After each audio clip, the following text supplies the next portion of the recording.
la mejor forma de hacerlo, determinar la corionicidad y la amnionicidad, cómo lo vamos a hacer, la clasificación, el seguimiento y la finalización de la gestación y la vía del parto según el tipo de embarazo gemelar al que nos enfrentemos.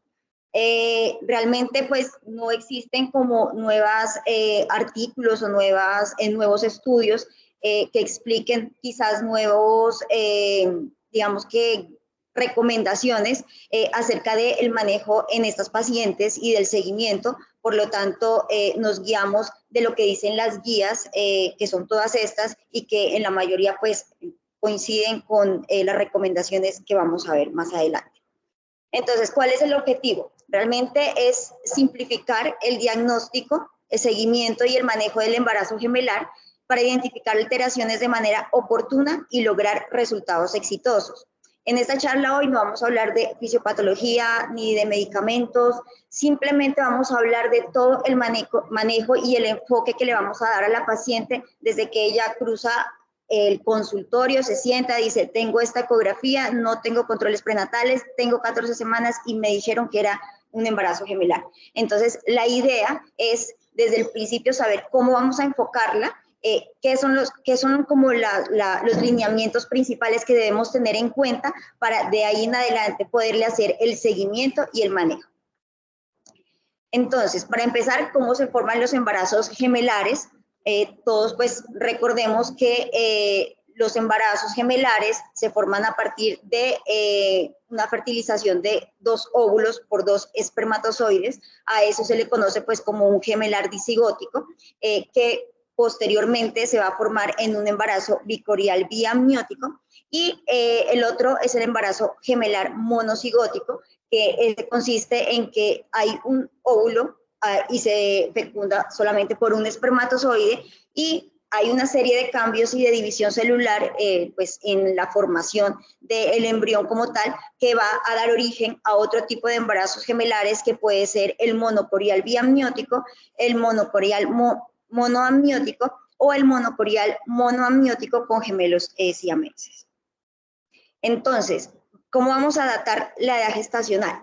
Resulta que en la mayoría de los casos, aquí, por ejemplo, en Colombia, en donde tenemos un sistema de salud en donde la mayoría de las pacientes no tienen como ese acceso fácil para poder iniciar sus controles prenatales, es usual que lleguen estas pacientes con una edad gestacional avanzada. La idea es siempre de esa ecografía que ellas lleven, supongamos, únicamente tenía una ecografía que se realizó en el barrio, que eso es muy usual también, y resulta que tenía una longitud craneocaudal de entre 45 y 84. Esa es la longitud ideal en un embarazo gemelar para poder datar una edad gestacional adecuada y poder de ahí en adelante datar pues, la edad gestacional como tal de forma más exacta. Ahora, como es un embarazo gemelar, se supone que van a haber 2 longitudes craneocaudales. Entonces, la pregunta es, ¿cuál es la que vamos a tomar nosotros para, en base a eso, poder datar la edad gestacional? Las guías recomiendan que lo ideal es coger la longitud craneocaudal más grande entre los 2 gemelos y tener en cuenta además si el embarazo gemelar se llevó a cabo ya sea de forma espontánea o por fertilización in vitro. Esta recomendación, o por qué esto tenemos que tenerlo en cuenta, porque las guías lo que dicen es, si es una concepción espontánea, debemos usar la longitud craneocaudal más grande. Pero si es una concepción por fertilización in vitro, tenemos que tener en cuenta es la fecha de recuperación del ovocito o la edad embrionaria desde la fertilización. Otra cosa que puede suceder es que hay pacientes que muchas veces llegan después de las 14 semanas. Entonces son fetos ya grandes en donde obviamente no vamos a tener una longitud craneocaudal. En ese caso, entonces, nosotros, ¿qué es lo que tenemos que hacer? Igual, como tenemos 2 fetos, la idea es coger la circunferencia cefálica del feto más grande y en base a la edad gestacional que se le haya dado a ese feto, de ahí en adelante poder determinar la edad gestacional. Entonces, Posteriormente vamos a continuar y vamos a determinar la corionicidad y la amnionicidad. Entonces, este es un punto muy importante y fundamental en los embarazos gemelares. Es muy determinante, sobre todo, para poder establecer quizás qué tipo de complicaciones nosotros vamos a tener más adelante, dependiendo del embarazo al que nosotros nos encontremos, al embarazo gemelar que nos encontremos, es decir, ya sea monocorial o ya sea bicorial, porque se dice, y lo que dicen las guías, es que los embarazos gemelares monocoriales tienen un mayor riesgo de malformaciones fetales, además de mayor riesgo de morbilidad y mortalidad fetal. Por lo tanto, es importante tener en cuenta la corionicidad y la amnionicidad. Las guías lo que dicen es que debemos tenerla presente porque en base a eso nosotros vamos a hacer el seguimiento posterior a estos embarazos. Entonces, siempre la idea de determinar la corionicidad y la amnionicidad ojalá fuera antes de las 14 semanas, porque pues se dice que en este momento no hay fusión del corion y el amnios, por lo tanto, se podría visibilizar un poquito más en la ecografía si se trata de biamniótico o monoamniótico o monocorial o bicorial. Sin embargo, lo que hablábamos hace rato, no es frecuente que las pacientes lleguen a la edad gestacional que tiene que ser, la mayoría siempre llegan o antes o después, por lo tanto, si es una paciente con un gemelar que llega antes de las 14 semanas y resulta que tiene una ecografía en donde uno, pues realmente los hallazgos ecográficos no son como los adecuados para uno datar o para uno determinar si es monocorial o bicorial, probablemente los ginecólogos vamos a tener que realizar esa ecografía y en ese caso entonces, ¿qué es lo que debemos tener en cuenta? Si es antes de las 14 semanas, es el grosor del sitio de inserción de la membrana amniótica en la placenta. Pero si es un embarazo que se da después de las 14 semanas, hay dos aspectos muy importantes. Primero, una, que probablemente ya se vaya a identificar las masas placentarias, que si es así, pues ya nos va a dar idea cuál es la corionicidad. Pero la otra es que probablemente no se vea, probablemente sea un monocorial en donde las placentas todavía puede que sea bicorial, pero las placentas están todavía fusionadas o juntas, que no se han tenido como esa adecuada separación. Resulta que en ese caso lo que nos va a guiar o lo que nos va a llevar a sospechar si se trata de si es bicorial o monocorial es la diferencia de sexo, es decir, que uno sea masculino y otro sea femenino. Entonces, otra de las posibilidades que puede llegar al consultorio es que una paciente sencillamente llegó con la ecografía y resulta que no lograron ver cuál era el sexo de uno de los fetos, que eso también puede suceder. Lo que dicen las guías es que si no es posible establecer la corionicidad de los embarazos gemelares, la idea siempre es tomarlo como un embarazo monocorial y en base a eso hacerle el seguimiento y el manejo como si fuera un monocorial como tal. Entonces, ¿qué tips tenemos que tener en cuenta antes de las 10 semanas y durante todo el embarazo? Antes de las 10 semanas ya sabemos que en ese momento lo que vamos a identificar ecográficamente son el saco vitelino, el saco amniótico y el saco gestacional. Lo que es el bicorial biamniótico y el monocorial biamniótico se van a ver exactamente igual, es decir, 2 sacos vitelinos, 2 sacos amnióticos y 2 sacos gestacionales, pero en el monocorial monoamniótico solamente se va a ver uno de cada uno de los que nombré. Cuando llegue a la semana 16 a 20, ya es posible, se supone que debemos ver unos signos que nos sugieren la corionicidad, que sería el signo de lambda, que aparece en los gemelares bicoriales biamnióticos, y además el signo de la T, que es característico del monocorial biamniótico. Pero en el caso del monocorial monoamniótico, lo que nos va a llevar a identificar si realmente estamos ante ese tipo de embarazo gemelar es que al intentar ver la membrana interfetal, pues esta no se va a observar. De las 14 a las 16 semanas, otra de las características que nos puede llevar a que podamos establecer el tipo de embarazo gemelar es lo que les hablé hace un momentico, que es la diferencia de sexos. En el bicorial biamniótico debe haber, o siempre hay, lo que es uno de un sexo, o sea, femenino y masculino, mientras que el monocorial biamniótico se espera que el sexo fetal sea concordante, al igual que el monocorial monoamniótico. Y durante todo el embarazo, pues ya sabemos que el bicorial biamniótico tiene diferentes masas placentarias, el monocorial biamniótico tiene una única masa placentaria y el monocorial monoamniótico también tiene una única masa placentaria. Entonces, ya establecimos la edad gestacional, ya establecimos lo que es la amniosidad, el amnios del corion, o sea, si es monocorial o bicorial. Ahora lo que sigue es cómo vamos a rotular los fetos. Siempre en un embarazo gemelar sabemos que debemos darle ese nombre, si se trata de feto 1, feto 2, feto A o feto B. ¿Para qué? Para poder determinar de ahí en adelante cómo va a ser el seguimiento y cuáles son los resultados de ese feto durante el embarazo, si ha crecido adecuadamente o no. Es decir, en el momento en que nosotros tengamos que rotular un feto, lo que las guías dicen y recomiendan es describa y especifique lo que usted más pueda. Es decir, la placenta dónde está, si es monocorial o bicorial, la amnionicidad, mejor dicho, o sea, súper especificado.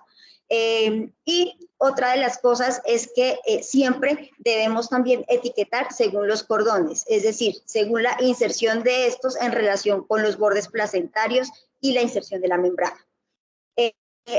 Hay otra cosa y es que muchas veces, otra cosa que puede pasar es que tengamos el feto A, que un ejemplo puede que esté en el lado derecho y el feto B puede que esté en el lado izquierdo y resulta que durante la cesárea nació primero el feto B. Entonces, hay una cosa que pues hay un concepto que se describe como el perinatal switch, en donde lo que ellos sugieren es que siempre debemos tener en cuenta que el bebé o el primer bebé que nace no necesariamente tiene que ser el feto A o el feto B. Igual, si es el feto B el que nace primero, igual él se va a seguir, obviamente, catalogando como feto B porque él ya tiene un proceso y un seguimiento donde ya sabemos cuál ha sido pues la evolución durante el embarazo. Entonces, tenemos lo que es ya la datación, corionicidad, rotulación de los fetos, ahora viene el tamizaje genético. Resulta que el embarazo gemelar de entrada ya se considera un embarazo de alto riesgo obstétrico. Por lo tanto, en ese caso, la idea es que durante el primer trimestre a estas pacientes nosotros les podamos ofrecer lo que es un tamizaje para aneuploidías. Se sugiere o se recomienda que el test que más debería usarse es el test combinado.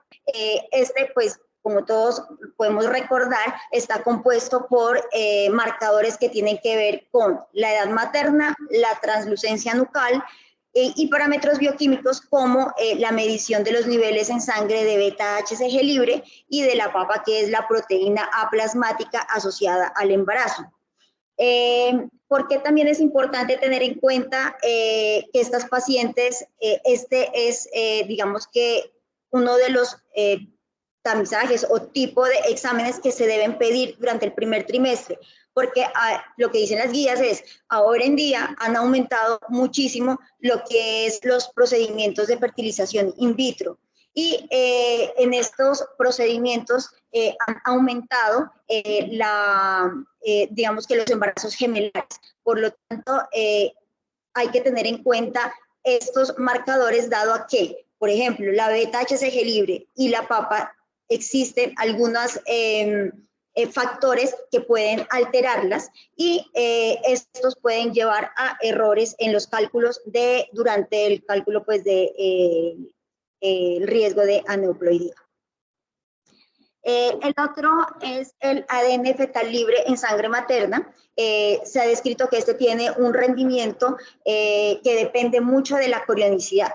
Es decir, describen que en los embarazos bicoriales tiene una baja sensibilidad mientras que en los monocoriales tiene un alto rendimiento casi igual al de los embarazos únicos. Incluso se ha descrito que en los embarazos monocoriales, utilizando este tipo de prueba, puede llegar a detectar hasta el 99% de las trisomías 21. La única recomendación que hacen es, debe tener cuidado que este no se debe solicitar a todos los tipos de embarazos múltiples. Este no está indicado a solicitar en los embarazos que ya tienen 3 o más fetos. Y por último está la prueba de biopsia de vellosidades coriales y la amniocentesis, que vendría a ser pues como el procedimiento invasivo, que sería el diagnóstico ya de las aneuploidías. Entonces, vamos a hacer como un esquema de lo que podría más o menos pasar en la consulta con una paciente con un embarazo gemelar. Resulta que llega la paciente con embarazo gemelar, es alto riesgo obstétrico. Necesitamos tomarle como, o medirle lo que es el tamizaje para aneuploidías. Le pedimos todo lo que es la ecografía de translucencia nucal, le pedimos lo que es la papa y la beta HCG libre, y pues obviamente probablemente sea una materna de edad avanzada que de entrada pues obviamente tendría como la indicación de solicitarle este tipo de exámenes. Entonces, la idea es que siempre se deba pedir la papa y la beta antes de las 14 semanas de gestación. Puede, lo que les decía hace un momento, puede que estos dos marcadores se vean alterados por ciertos factores. La primera, lo que les comentaba acerca de la fertilización in vitro,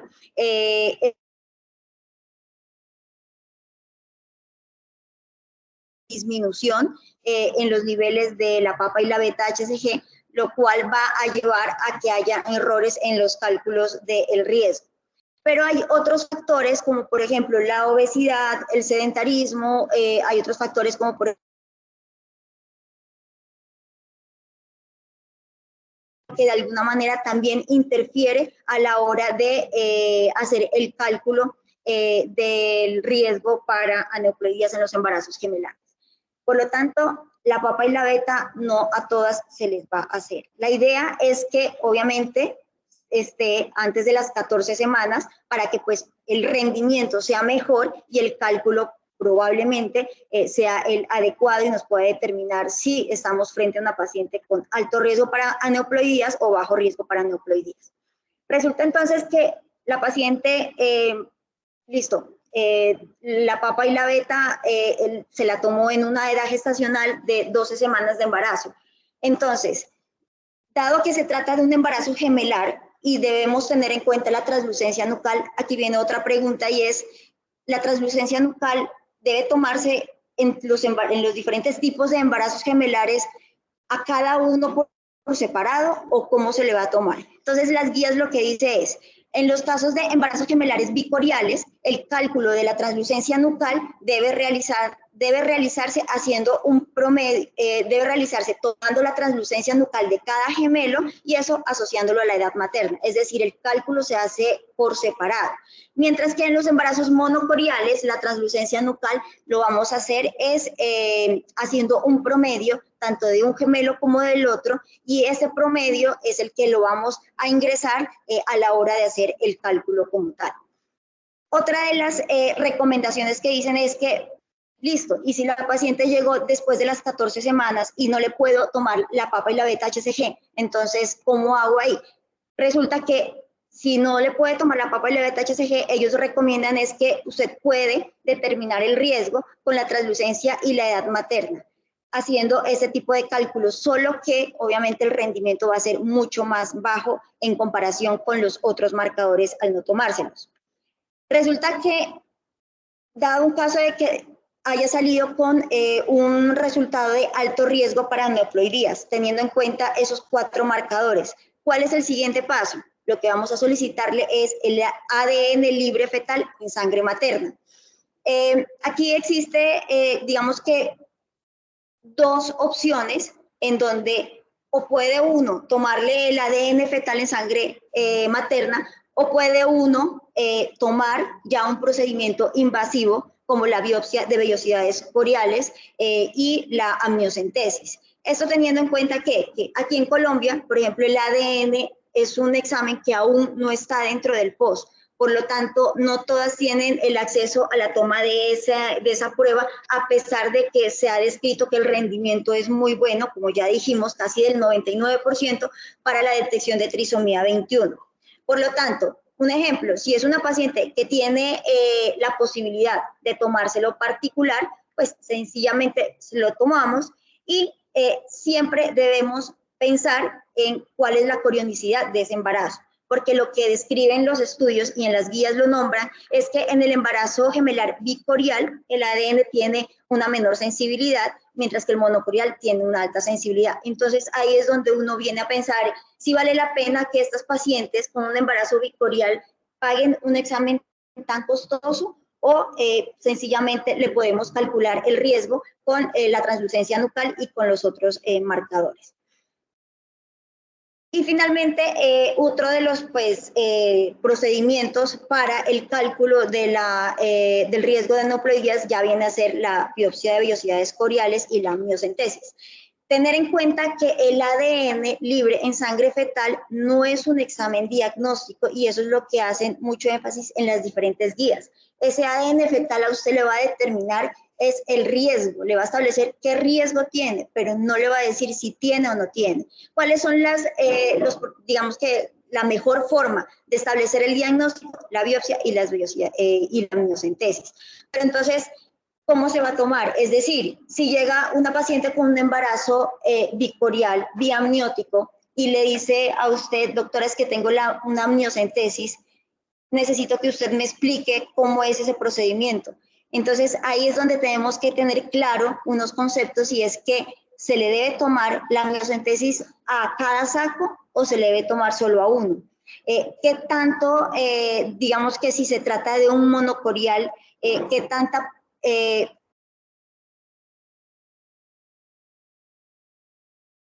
los dos con una sola muestra? Entonces las guías lo que dicen es, si le va a tomar usted una biopsia corial, la idea es que sea siempre hasta la semana 16. Si es una amniocentesis, la idea es que sea a partir de la semana 16. Ahora, la biopsia corial que usted le va a tomar, tiene que tener en cuenta si se trata de un monocorial o un bicorial.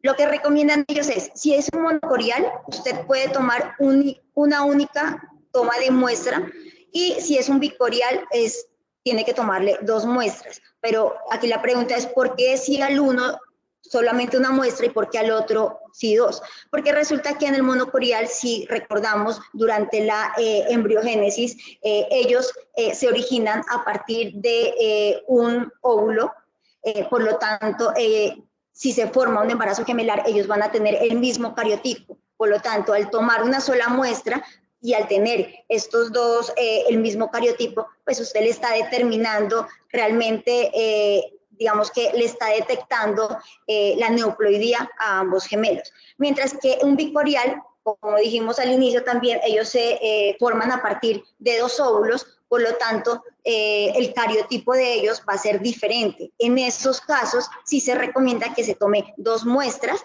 pero las muestras deben ser una de cada feto. Y en cuanto a la amniocentesis, entonces, en el caso de los monocoriales, recomiendan también hacer una muestra y una única punción, por la misma razón que les expliqué lo de la biopsia de vellosidades coriales, mientras que si se trata de un dicoriónico, entonces en ese caso también se debe tomar 2 muestras.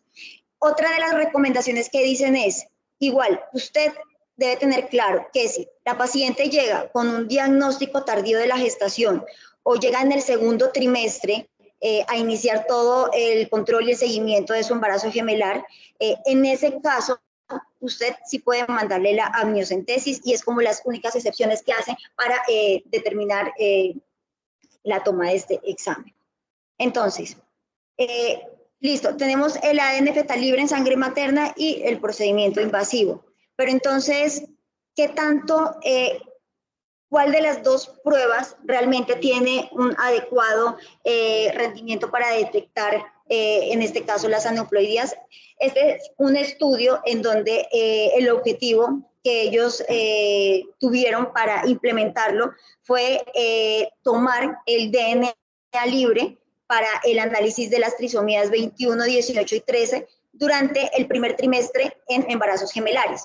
Entonces, ellos cogieron, el estudio es descriptivo, y ellos cogieron dos poblaciones, una población de embarazo gemelar monocorial, que eran 117 pacientes, y otro dicorial, que era 740. ¿Ellos qué hicieron? Las clasificaron como un riesgo alto, clasificaron a las de riesgo intermedio y clasificaron a las de riesgo bajo. Las de riesgo alto, ellos decidieron iniciarle y tomarle lo que es una prueba invasiva, ya sea una biopsia de vellosidades coriales o incluso tomarle una prueba no invasiva, que sería el DNA libre en sangre materna. Y el riesgo intermedio a esas pacientes lo que hicieron fue tomarle el DNA libre en sangre materna. Las de bajo riesgo, pues sí, a ellas realmente las excluyeron del estudio y lo único que consideraron fue hacerles un seguimiento expectante. ¿Qué encontraron ellos? Entonces, una vez que clasificaron el riesgo, las de riesgo alto, que fueron 47 pacientes, entre ellas a 17 le hicieron la prueba de biopsia de vellosidades coriales, a 27 le tomaron el DNA libre en sangre materna, y 3 de las pacientes en ese estudio realmente decidieron no tomarse ninguna prueba ni nada y desistieron pues como tal de el seguimiento.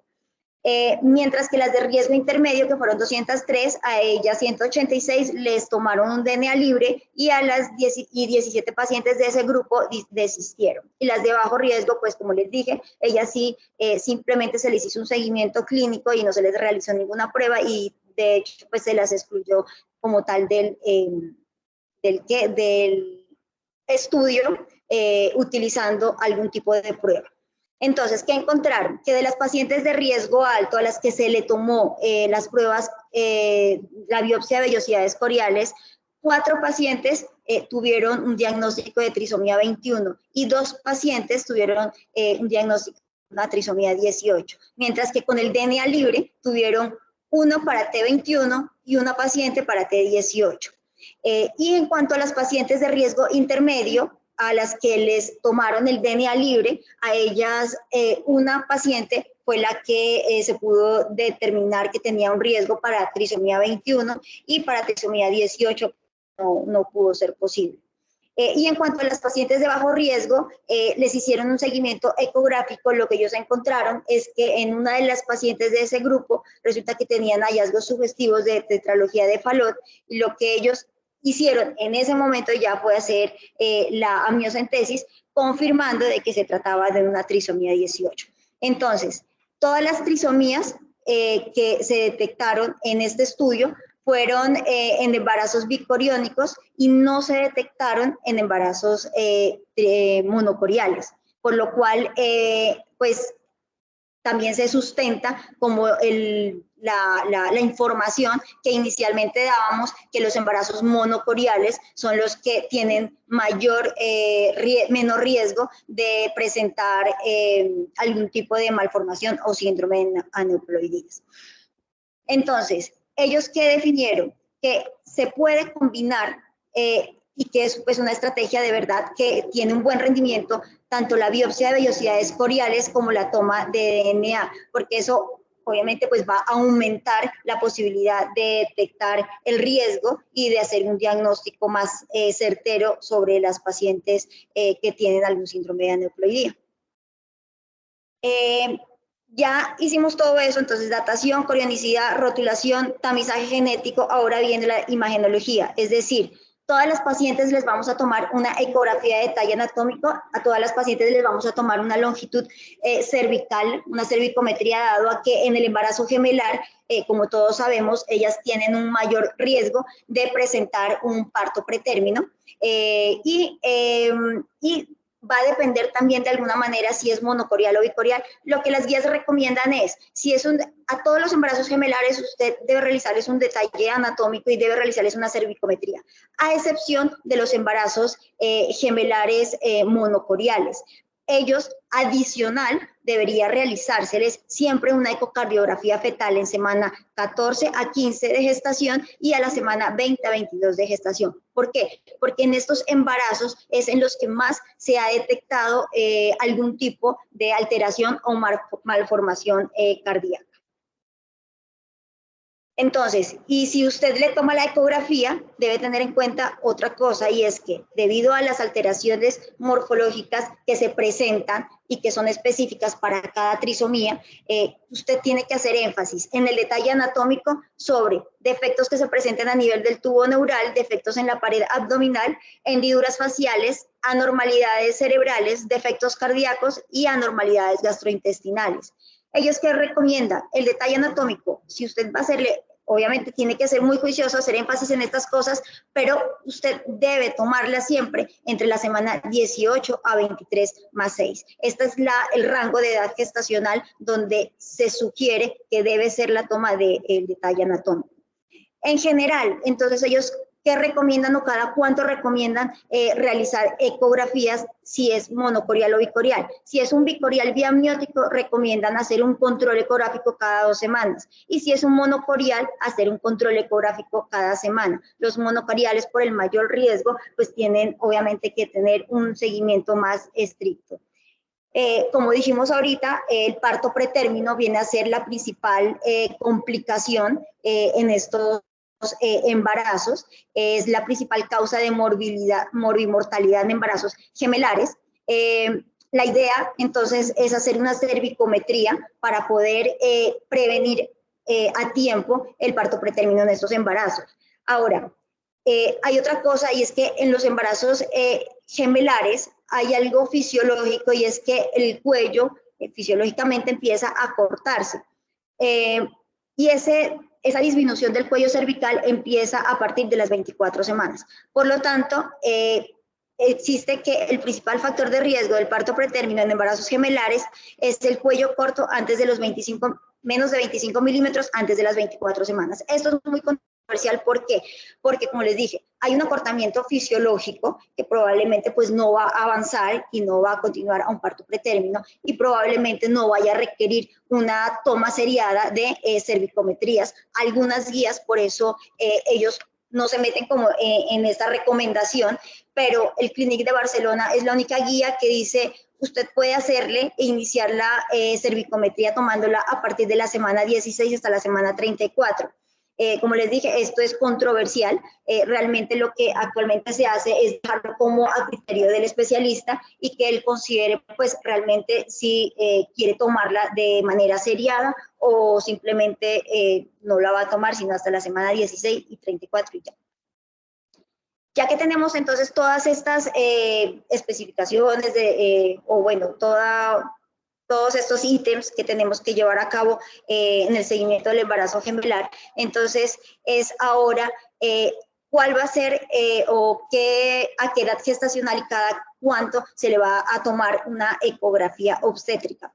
En el caso de los bicoriales biamnióticos, la idea es tomar una ecografía para evaluar el crecimiento fetal y la longitud cervical por medio de la cervicometría en caso de que la quieran solicitar cada 4 semanas hasta la semana 28. Y la idea es citarla cada 2 semanas, luego hasta la semana 36 y de ahí hacer una visita semanal. En los monocoriales, aparte de la toma de la ecografía teniendo en cuenta estas recomendaciones, tomarle la ecocardiografía fetal siempre entre la semana 14 a 15 de gestación y en la semana 20 a 22. Y en el caso de los monocoriales monoamnióticos, lo que recomiendan es que a ellos siempre se les debe pedir un control ecográfico entre la semana 26 a 28, cada semana o cada 15 días. En ellos recomiendan tomarle el Doppler fetal, bueno, al igual que en los otros embarazos también, por el riesgo, como todos sabemos, que una de las complicaciones es la restricción del crecimiento intrauterino, y en los monocoriales monoamnióticos tiende a haber una complicación que es el entrecruzamiento de los cordones. Entonces, por medio del Doppler, pues podemos determinar de alguna manera que eso no está sucediendo y pues detectar a tiempo lo que es esta complicación. Luego de establecer eso, entonces debemos tener en cuenta que como les dije hace un momento, los embarazos gemelares van a tener complicaciones específicas. Si es un gemelar bicorial, es, digamos que lo más frecuente o lo principal que puede pasar en este tipo de embarazos es la prematuridad por el parto pretérmino y la restricción del crecimiento intrauterino. Y en el embarazo gemelar monocorial, entonces las tres principales complicaciones están en la transfusión feto-fetal, está el síndrome de anemia policitemia y está la restricción del crecimiento intrauterino selectivo. ¿Ellos qué recomiendan? En el caso de que tengamos una paciente ya con un diagnóstico de un síndrome de transfusión feto-fetal, pues hacer un seguimiento con la ecografía y determinar siempre lo que son los lagos mayores de líquido amniótico en ambos fetos. Además de la utilización del uso del Doppler como tal. Si se trata de un síndrome de anemia policitemia, pues también hay que tomarse el pico sistólico de la arteria cerebral media, por lo menos cada 2 semanas, para poder detectar si estamos frente a una anemia fetal o no. Y en el caso de la restricción del crecimiento intrauterino selectivo, entonces lo que recomienda siempre es tomar una ecografía de crecimiento fetal cada 2 semanas y un Doppler cada 2 semanas hasta la semana 28 y 30 y luego semanal. Una vez tenemos entonces ya todo esto, vamos a ver lo que es la finalización de la gestación y la vía del parto. En el caso de los embarazos gemelares bicoriales, entonces lo que recomiendan es terminar la gestación entre la semana 37 y 38. Se ha descrito y en las guías describen que en los embarazos gemelares después de las 38 semanas han encontrado un mayor riesgo de muerte intrauterina. Y en los monocoriales vamos a tener en cuenta es si esto se trata de un biamniótico o de un monoamniótico. Si es un biamniótico, ellos recomiendan entre las 36 y 37 semanas termine la gestación de manera electiva, mientras si es un monoamniótico monocorial, termínelo entre las 32 y 33 semanas. Ellos recomiendan y hacen énfasis en que se debe administrar la maduración pulmonar, además de una profilaxis de neuroprotección con el sulfato. Y en el caso del monocorial monoamniótico, ellos dicen cesárea electiva desde la semana 32, igual con la maduración pulmonar. En cuanto a la vía del parto, esto también tiende a ser muy controvertido, porque resulta que todo depende, digamos que si el feto viene encefálica o empodálica. Entonces, la controversia es esa de si la mayoría de los embarazos gemelares de entrada, lo que dicen siempre es cesárea, pero las guías lo que dicen es, si viene un feto encefálico y otro empodálico, usted le puede dar parto vaginal. Obviamente, la idea es que la persona que atienda sea una persona pues calificada con la experiencia necesaria para poder atender sobre todo el feto que viene empodálico. En cuanto a los bicoriónicos, entonces, si el primero está encefálica, yo recomiendo, puede darle un parto vaginal, pero si no están encefálicas, el primero no está encefálica, pues sí, hay que darle cesárea electiva. Y el resto de tipos de embarazos, cesárea electiva como tal. Otra de las condiciones o excepciones que ellos hacen es, si usted tiene un RCIU selectivo, por ejemplo, lo cataloga como en estadio 1 o un pequeño para la edad gestacional, en uno de los dos fetos y que venga ya sea uno de ellos encefálica y el otro pues en presentación ya sea podálica, también igual usted le puede dar lo que es un parto vaginal. El resto de estadios en la restricción en el embarazo gemelar, pues ellos sí recomiendan que debe ser cesárea electiva. Entonces viene la pregunta, entonces, o sea, ¿por qué sí un vaginal o por qué no una cesárea? Resulta que hicieron este estudio en donde lo que ellos hicieron fue comparar cuál era el riesgo de muerte fetal al someterlos o al ver si tenían un parto vaginal o una cesárea. Ellos, ¿qué hicieron? Ver ese riesgo en las pacientes que tuvieron un parto por cesárea versus vaginal, pero que tenían más de 32 semanas. Este fue un diseño de estudio abierto aleatorizado, Los criterios de inclusión que ellos tuvieron en cuenta fue en embarazos gemelares entre las 32 y 38 semanas pueden entrar pues al estudio, y ellos lo que consideraron es que el primer gemelo debía estar en presentación cefálica. Esa fue como la condición más general importante para poder incluirla como tal. Y los criterios de exclusión, pues fue ya todos los que tienen mayor riesgo de complicaciones, como los monocoriales monoamnióticos, aquellos que tienen ya una malformación fetal establecida, en la paciente que haya tenido un antecedente de parto vaginal o una cicatriz uterina previa. Entonces, ellos, ¿cuáles fueron los desenlaces? Ver la morbimortalidad neonatal y ver la morbimortalidad materna.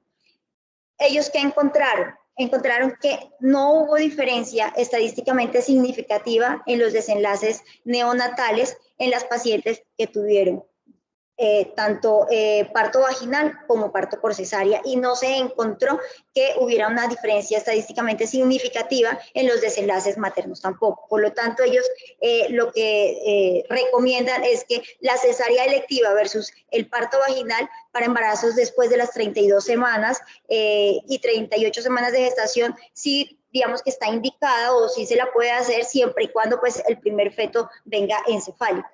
La idea pues es siempre determinar la presentación fetal y según este estudio pues como nos damos cuenta, ellos no es una indicación absoluta, pero tampoco una contraindicación de que no se le puede dar parto vaginal. Entonces, ¿cuál es la conclusión? Es mucha información, realmente enfocarlo como digamos que algo como más sincronizado es un poquito difícil, sobre todo por el tema de las complicaciones, pero la idea de la revisión era básicamente qué es lo que vamos a hacer de entrada en un embarazo gemelar. No es solo verle si es monocorial, bicorial, si tiene RCIU o no, y si tiene signos de síndrome de transfusión feto-fetal, sino que también es hacerle una adecuada tamizaje genético en caso de que lo requiera, y pues obviamente hacerle un seguimiento adecuado para que sea un embarazo exitoso. Entonces, yo creo que el lema que puedo dejar acá es que sí, la corionicidad y la amnionicidad es indispensable para poder establecer si el embarazo tiene riesgos o complicaciones, pero yo creo que los riesgos y las complicaciones están dadas más por la persona que haga el seguimiento de ese tipo de embarazos, porque pueden haber bicoriales biamnióticos que terminen muy mal por un mal seguimiento, y monocoriales monoamnióticos que incluso pueden terminar muy bien si los hizo un médico con todas las de la ley, un buen seguimiento como tal. Entonces, esa fue la charla.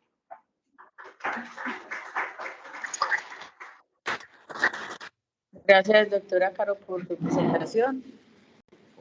Bueno, quiero darle primero la palabra pues a la asesora, a la doctora Luisa, y después de la doctora Luisa tenemos virtuales a varios de los profesores, ginecólogos y profesores materno-fetales que también se aceptan pues obviamente los comentarios valiosos. Entonces, bueno, doctora Luisa. Muy buenos días. ¿De pronto me escuchan ahora sí? Sí, Doc, sí te escuchamos.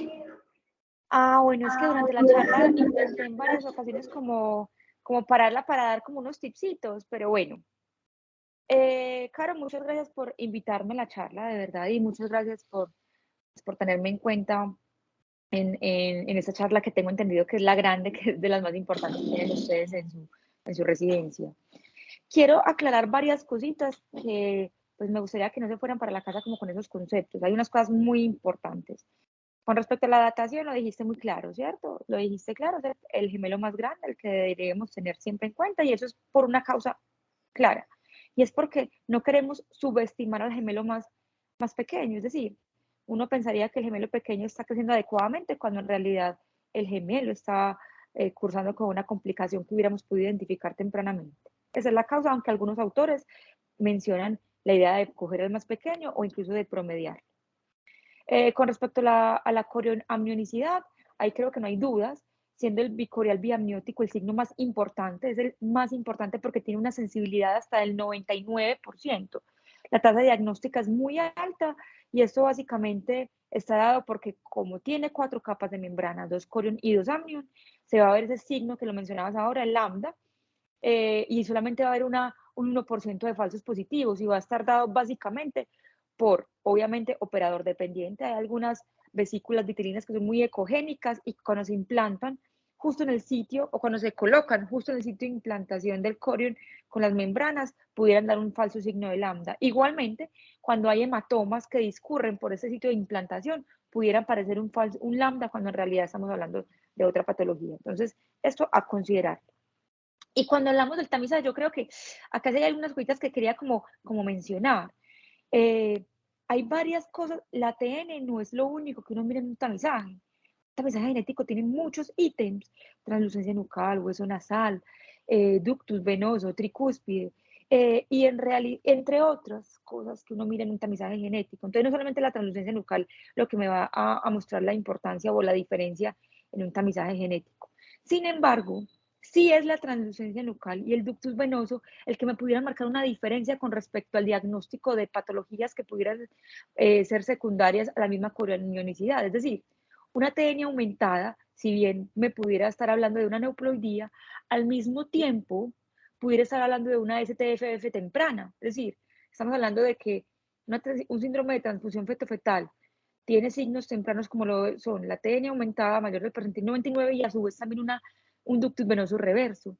El ductus reverso, sobre todo en el gemelo receptor. Entonces, aquí es donde debemos coger con pinzas los hallazgos para no pensar que estamos ante una neuploidía cuando pudiéramos estar sobre una STFF y pudiera manejar a tiempo. Y no es que se promedie el ATN en un monocorial, no es que yo coja el ATN del mayor y del menor y lo promedie y lo ingrese en el software. En realidad es que yo coloco el ATN de cada uno de los gemelos en el software y en el software me solicita poder inmediatamente qué tipo de corionicidad estoy hablando. Si estoy hablando de un bicorial o si estoy hablando de un monocorial, y es el mismo software el que se encarga de darme el promedio o el darme el riesgo dependiendo de los hallazgos encontrados. Entonces, no es que yo lo promedio y lo ingreso. Ojo, eso es súper importante porque nos pudiéramos equivocar en eso.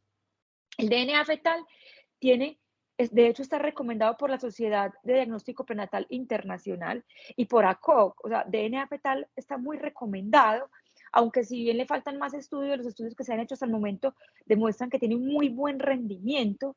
Lo único que hay que tener en cuenta, al igual que la PAPA y la beta-HCG, que no es que se soliciten nada más en el bicorial o solamente en el monocorial, no. En todo embarazo gemelar yo lo debo pedir, porque antes es la papa y la beta la que me van a ayudar a discernir entre esa dificultad diagnóstica cuando hay algunos signos ecográficos, como lo decía la TN y la beta HCG, perdón, la TN y el ductus venoso. ¿Qué es lo que tengo que tener en cuenta cuando pido una papa y una beta? Que no estemos ante un gemelo evanescente. ¿Por qué? Porque el gemelo evanescente, pues es un gemelo, claramente hay una muerte fetal temprana, pero puede ocurrir todavía una placenta, un corion que sigue siendo funcional. Y al seguir siendo funcional, el problema es que va a seguir aumentando los niveles y vamos a interpretar erróneamente esos hallazgos ante el gemelo vivo. Por eso es que en estos casos yo no pido papa o si la pido, debo tener en cuenta o debo hacer unos cálculos de cuándo murió el bebé para poder meter en el software ese cálculo ajustado de la papa con respecto a la edad en la que hubo la muerte embrionaria o fetal. Con respecto al embarazo monocorial, con respecto a las pruebas invasivas, bueno, el DNA fetal, lo que decíamos es, no se le pide a todo el mundo, ahora sí hay un boom de pedírselo a todo el mundo, pues si lo pueden hacer bien, pero el DNA fetal se debería solicitar en las pacientes de riesgo intermedio, ¿cierto? Cuando un tamizaje está con riesgo intermedio o riesgo alto si la mamá lo quiere, pero teniendo en cuenta lo que tú dijiste muy claramente. Es una prueba de tamizaje, no es una prueba diagnóstica. Si en el alto riesgo me sale positivo, igual debería ser pruebas invasivas. Y con respecto a las pruebas invasivas, acá lo importante es, sí es importante la corionicidad. ¿Por qué? Porque el embarazo bicorial biamniótico tienen una cigosidad independiente, se supone que el DNA fetal es único en cada uno de los fetos, mientras que en la amonio-corionicidad estamos hablando de un DNA que se supone que es idéntico. Entonces acá es donde tú decías, bueno, entonces usamos una sola vez, pero hay una cosa, es decir, una sola vez es una punción o una biopsia de vellosidades coriales, solamente sería la biopsia de velocidades curiales antes de la semana 16, idealmente antes de las, una vez mencionan antes de las 15, entonces antes de las 14, también depende mucho del operador, pero la cosa es que hay un evento que puede ocurrir y yo creo que acá no se debe olvidar y es después de la posfecundación y posdivisión puede haber una no disyunción. Y cuando ocurre una no disyunción, pudiera ocurrir gemelos heterocariotípicos, es decir, cuando usted ve gemelos discordantes. En este caso, usted ve un gemelo que está completamente normal ecográficamente, que usted dice, yo lo veo normal, y al otro gemelo usted le encuentra un body stack o le encuentra alguna otra anomalía. En estos casos está indicado la amniocentesis de cada una de las bolsas, porque pudiéramos estar ante un gemelo heterocariotípico. Entonces, no siempre estamos hablando de un monocorial, una sola punción, ¿listo? Y no es que, ojo, no es que el monocorial no tenga menos riesgo de aneuploidía, no tiene menos riesgo. El monocorial tiene el mismo riesgo de aneuploidía que un embarazo bicorial y los riesgos de aneuploidía son el menos del 3%. ¿Qué ocurre? Pues que el bicorial es mayor la proporción si la comparamos con un monocorial y que pues claramente cuando hagamos estudios vamos a ver que hay más en el bicorial, pero no es porque sea más común, sino porque pues es más frecuente que ocurra un embarazo bicorial que un monocorial. Listo. Eso como con respecto a esos daticos. Ya con respecto al seguimiento, lo dejaste muy claro. Creo que lo importante con respecto a esto es definir si hay o no complicaciones.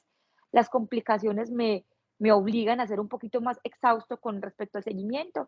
No es que no se hace cada semana, no, depende de la complicación. Incluso si estoy intranquilo con algunos hallazgos, es decir, si yo estoy hablando de, empezó con unas vejigas que se hace de chiquita, la otra grande, de líquido disminuido, pero aún no cumple los criterios para hablar de una CTFF, yo pudiera verlo en 3 días, o sea, eso depende también del clínico, ¿cierto? De cómo me siento yo para poder ejercer como el diagnóstico temprano, ¿listo? Ya, yo creo que son como unos punticos que quería tener en cuenta. Acá, bueno, y otra cosa, el bicorial, dice que se debería terminar en la semana 37-8 porque había mayor riesgo de muerte, ahí no me quedó claro. ¿Por qué hay mayor riesgo de muerte en un bicorial terminarlo a las 37 semanas? Si lo termino después de las 37, ojo, un bicorial sin complicaciones. Yo estoy segura que un bicorial con TAE, con otras complicaciones, pues habrá que terminarlo tempranamente, pero no me quedó claro el por qué mayor riesgo de muerte y por qué lo debería terminar a las 37. Y muchas gracias. Vale, gracias.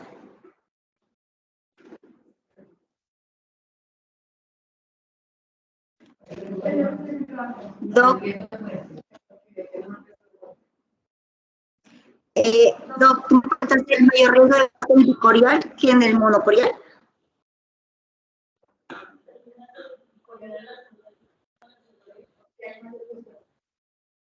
Hola, Caro.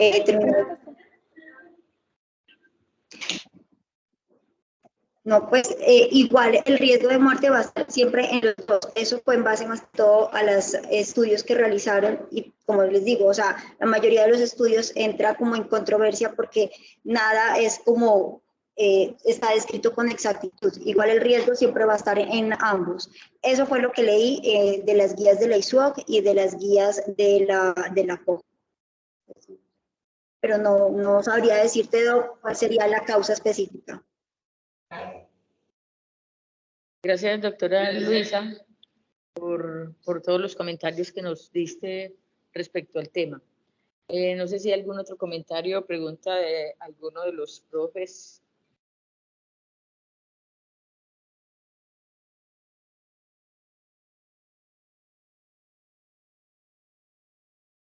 Bueno, con relación a la información que diste, doctora, de los in vitro, digamos que más allá del día que se capten los óvulos, o sea, más allá del día de la captación de los ovocitos, lo importante no es el día que se capten los ovocitos, sino el número de días que tienen los embriones, que realmente eso es lo que suma, porque nosotros congelamos idealmente embriones de 5 días para hacer una transferencia, digamos, transfer diferido, es decir, que en ese mes hacemos todo el proceso de formar los bebecitos, desinflamamos el cuerpo de la mamá y al mes siguiente o cuando la familia lo desea, pues preparamos el cuerpo para hacer la transferencia. Entonces es muy importante cuando hacemos los in vitro y te ponemos los embriones, informarle a la pareja, a la familia y sobre todo para estas ecografías que son tan importantes todos estos días de diferencia, si pusimos embriones de día 3 o de día 5, que ahí es donde se suma que tiene más días, más que la captación pues, del óvulo como tal.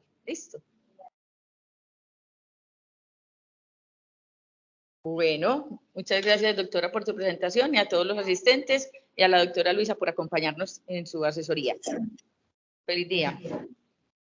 Feliz día, muchas gracias.